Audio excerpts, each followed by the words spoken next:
எல்லாருக்கும் வணக்கம். இன்றைக்கி நம்ம வீடியோவில் என்ன பார்க்க போகிறோம்னா தீபாவளி ஸ்பெஷல். அதாவது எல்லார் வீட்லேயும் லட்டு செய்வாங்க. அதில் ஸ்பெஷலான லட்டு மோத்தி லட்டு. அது ரொம்ப என்னோட ஃபேவரட். ஆமாம், எல்லாருக்கும் ரொம்ப பிடிக்கும். எங்கள் வீட்டில் நான் அதை விட ரொம்ப பிடிக்கும். எனக்கு முதலெல்லாம் சாதாரண லட்டு தான் பிடிக்கும். இப்போ எங்கள் பிள்ளைய சாப்பிட்டு அதை நான் சாப்பிட்டு பார்த்ததுக்கப்புறம் இப்போ அந்த லட்டு எனக்கு பிடிக்காம போயிடுச்சு. இந்த மோத்தி லட்டு தான் எனக்கும் பிடிக்குது. இன்றைக்கி மோத்தி லட்டு தான் செய்ய போகிறோம். அதுக்கு முன்னாடி எங்கள் சேனலை இதுவரையில் சப்ஸ்கிரைப் பண்ணாமல் இருந்தால் சப்ஸ்கிரைப் பண்ணி வச்சுக்கோங்க. இந்த பக்கத்தில் இருக்கிற ஆளுங்கிற பெல்லை அமுத்தி வைங்க. அப்போ தான் நாங்கள் போடுற வீடியோ உடனே உங்களுக்கு கிடைக்கும். வாங்க இப்போ நல்ல ஜூஸியாக சூப்பராக மோத்தி லட்டு எப்படி செய்கிறது அப்படிங்கிறது நம்ம பார்க்கலாம். மோத்தி சூர் லட்டு செய்கிறதுக்கு தேவையான பொருட்கள்லாம் எடுத்து வச்சுருக்கிறேன். 1 கப்பு கடலை மாவு, 1 கப்பு சர்க்கரை, கொஞ்சம் போல் முந்திரி பருப்பு, அதாவது 1-2 நுணுக்கி வச்சுருக்கிறேன். நெய். கண்டிப்பாக இந்த லட்டுக்கெல்லாம் ஃபுட் கலர் சேர்த்தா தான் அந்த நம்ம கடையில் வாங்குற மாதிரியே இருக்கும். அதனால் கொஞ்சம் போல் ஃபுட் கலர் எடுத்து வச்சுருக்கிறேன். இது ஏலக்காய் பவுட்ரு, இது சால்ட்டு ஒரு பவுல் எடுத்து வச்சுருக்கிறேன். இந்த பவுலில் இந்த 1 கப்பு கடல மாவை சேர்த்துக்கிறேன். கொஞ்சம் போல் சால்ட்டு போட்டுக்கோங்க. அப்போ தான் இனிப்பு நல்லா கூட்டி கொடுக்கும். ஏலக்காய் பவுட்ரு, ஃபுட் கலரு நான் கொஞ்சம் சேர்க்குறேன். நீங்கள் வேணும்னா சேர்த்துக்கோங்க, வேண்டான்னா விட்டுறலாம்.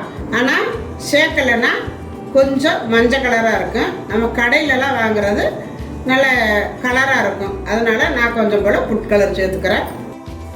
சேர்த்துட்டு இப்போ இது எல்லாத்தையும் நல்லா கலந்துக்கலாம். எல்லாம் கலந்ததுக்கப்புறம் கொஞ்சம் கொஞ்சமாக தண்ணி ஊற்றி கலந்துக்கோங்க, கட்டி இல்லாமல்.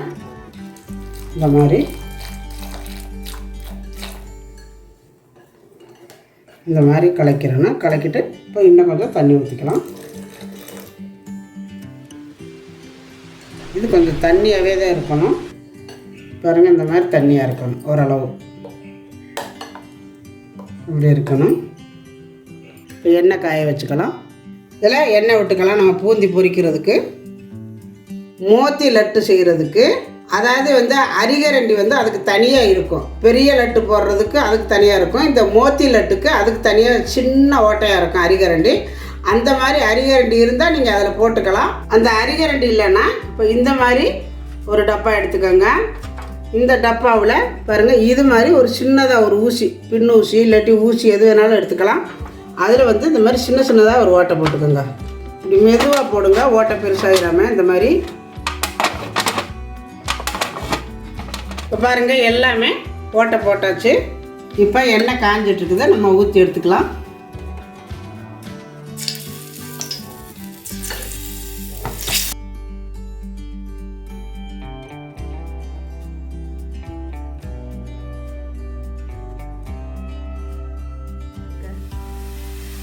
அடுப்பை குறைச்சி வச்சுட்டு போட்டுட்டு இந்த மாதிரி எடுத்துக்கோங்க. பாருங்கள், நல்லா அழகாக நல்லா முத்து முத்தாக வந்திருக்கு.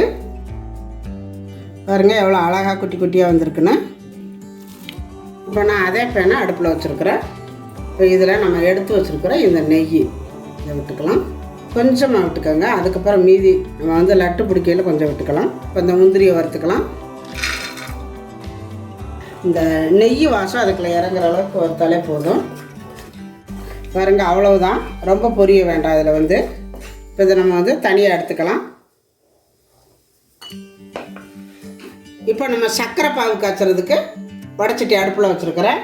1 கப்பு மாவுக்கு 1.5 கப்பு சர்க்கரை எடுத்துருக்கிறேன். உங்களுக்கு எந்த அளவுக்கு இனிப்பு தேவை அந்த அளவுக்கு சேர்த்துக்கோங்க. இங்கே சர்க்கரை அளந்த கப்பால் 1/2 கப்பு தண்ணி விட்டுக்கோங்க. இந்த மாதிரி இப்போ இது சர்க்கரை கரைஞ்சி நல்லா 2 கொதி வரட்டும். பாருங்கள், நல்லா சர்க்கரையெல்லாம் கரைஞ்சி நல்லா கொதிக்குது. நல்லா கொதி வந்ததுக்கப்புறம் இதை தொட்டு பார்த்தோம்னா பாருங்கள், இந்த மாதிரி நல்ல ஒரு பிசு பிசுப்பு தன்மை வரணும். கம்பி பதமெல்லாம் வேண்டாம். இப்படி லைட்டாக அப்படி பிசு பிசுன்னு இருந்தாலே அதுதான் ஒரு கம்பி பதம். அந்த மாதிரி வந்தால் போதும். இப்போ அடுப்பை குறைச்சிட்டு இப்போ இதை போட்டுக்கலாம். இதில்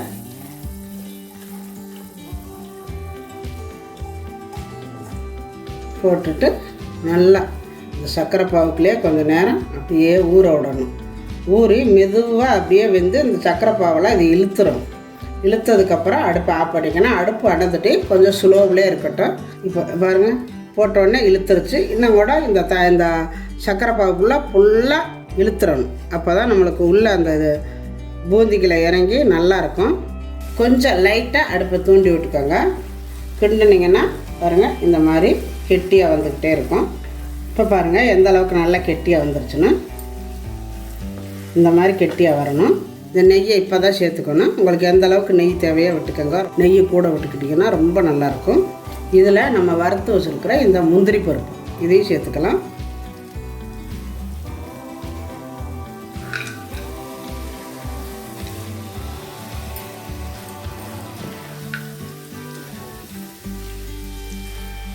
இன்னும் ஒரு 2 நிமிஷம் இருந்தால் போதும், இறக்கிடலாம். இருக்கட்டும். பாருங்கள் இப்போ நல்லா கெட்டியாக வந்துருச்சு. அவ்வளவுதான், போதும். இப்போ நம்ம இதை இறக்கி வேறு பாத்திரத்தில் மாற்றிக்கணும். இதிலே இருந்துச்சுன்னா நல்லா இருக்காது, சீக்கிரம் ஆறாது, உருண்டை பிடிக்க முடியாது. அதனால் இப்போ நம்ம இறக்கி வேறு பாத்திரத்தில் மாற்றிக்கலாம்.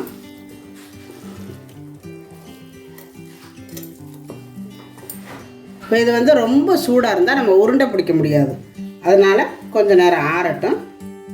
இப்போ ஓரளவு ஆறிடுச்சு. நம்ம உருண்டை பிடிச்சிக்கலாம். பாருங்கள் நல்லா கெட்டியாகவே இருக்குது. நல்லா அந்த மாதிரி ஒரு பரட்டி விட்டுக்கோங்க. ஏன்னா கீழே வந்து நம்ம ஊற்றின நெய்யெல்லாம் கீழே போய் நிற்கும். அதனால் இந்த மாதிரி ஒரு பரட்டி விட்டுருங்க. பரட்டி விட்டுட்டு உங்களுக்கு எந்த அளவுக்கு சைஸ் தேவையோ அந்த அளவு நீங்கள் எடுத்து உருட்டிக்கோங்க. லைட்டாக சூடாக தான் இருக்குது. லைட்டாக சூடாக இருக்கையில் எடுத்து உருட்டை பிடிச்சிடணும். இந்த மாதிரி பாருங்கள் ரொம்ப அழகாக வந்துருக்கு. பாருங்கள் இதுக்கு வந்து கண்டிப்பாக நிறைய நெய் சேர்த்துக்கணும். பாருங்கள் கையெல்லாம் நல்ல நெய். இதே மாதிரியே நம்ம எல்லாமே பிடிச்சிக்கலாம்.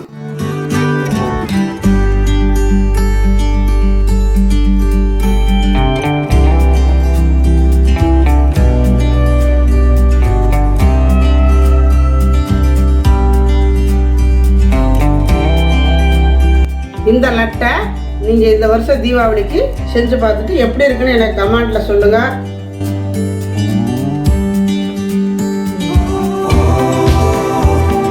இப்போ பாருங்கள், நான் ஏற்கனவே சொல்லியிருந்தேன் பார்த்தீங்களா, எங்கள் பிள்ளைகளுக்கு ரொம்ப பிடிக்குன்னு. மோத்திச்சூர் லட்டுன்னா ரொம்ப பிடிக்கும். வந்த உடனே பாருங்கள், ஸ்கூல்லேருந்து வந்த உடனே எங்கள் அம்மா சூப்பராக சுட ரெடி பண்ணி வச்சுருக்காங்க. லட்டு சூடாக இருக்கு. சாப்பிட்டு பாரு எப்படி இருக்குன்னு. ஆமாம் சூப்பராக இருக்குமா. நல்லா இருக்கா? நீ டப்பாவில் வச்சு தியாகிட்ட கொடு. வீட்டில் செஞ்சதுன்னு நினைக்க மாட்டா. வெளியில செஞ்ச மாதிரியே இருக்கு. சூப்பராக இருக்குமா. கடையில் வாங்கின மாதிரியே இருக்கு. அப்படியே இருக்கா? நல்லா நல்லா சாப்பிட்டா நல்லா நல்லா இருக்கு. உதிரியா இதா நல்லா ஜூஸியாக உள்ளெல்லாம் பாருங்க. நல்லா இந்த ஆயிலியாக இருக்கு. நல்லா ஜூஸியாகவும் இருக்கு. நெய் விட்டு இருக்கிற நிறையா. மஞ்சள் கலர் பூந்தி லட்டு செஞ்சோம்னா அது கூட உள்ள வந்து வரன்னு இருக்கும். இந்த மோத்தி லட்டோட ஸ்பெஷலே உள்ள வந்து நல்லா சாஃப்டாக ஜூஸியாக இருக்கும். ஸோ அதே மாதிரி இருக்குது. நிறைய முந்திரி உள்ள அம்மா நல்லா பொடியாக கட் பண்ணிலாம் போட்டிருக்காங்க. ஒரு நல்லா உடச்சி போட்டேன். சூப்பராக இருக்கு. சூப்பராக இருக்கு. எங்கள் வீட்டில் தீபாவளி பலகாரம் ரெடி ஆயிடுச்சு. இன்னைக்கு லட்டு செஞ்சுட்டாங்க. நேற்றுக்கு முறுக்கு, இன்னைக்கு லட்டு. இன்னும் பேக் கூட கொண்டு வைக்கலாம். அந்த ஒன்று சாப்பிட்ற பேக் கூட வைக்காம. இப்போ பாருங்கள் மோத்தி லட்டு ரொம்ப அருமையாக வந்திருக்குது. இது வந்து ரொம்ப ஈஸியாக செய்யலாம். யார் வேணாலும் செய்யலாம், பயப்படவே வேண்டாம். பூந்தி மட்டும் ரொம்ப சன்னமாக போடுங்க. போட்டுக்கிட்டிங்கன்னா ஈஸியாக செய்யலாம். கடலை மாவு இருந்தால் போதும், உடனே மோத்தி லட்டு செஞ்சு கொடுத்துடலாம். இதே மாதிரி நீங்களும் செஞ்சு கொடுங்க. உங்கள் வீட்டில் உங்கள் குழந்தைங்களுக்கு செஞ்சு கொடுத்துட்டு எப்படி வந்துச்சு அப்படிங்கிறத எனக்கு கமெண்டில் சொல்லுங்கள். இந்த வீடியோ பிடிச்சிருந்தா லைக் பண்ணுங்கள், ஷேர் பண்ணுங்கள். செட்டிநாடு சமையலுக்கு சப்ஸ்கிரைப் பண்ணுங்கள். நன்றி. வாழ்க வளமுடன்.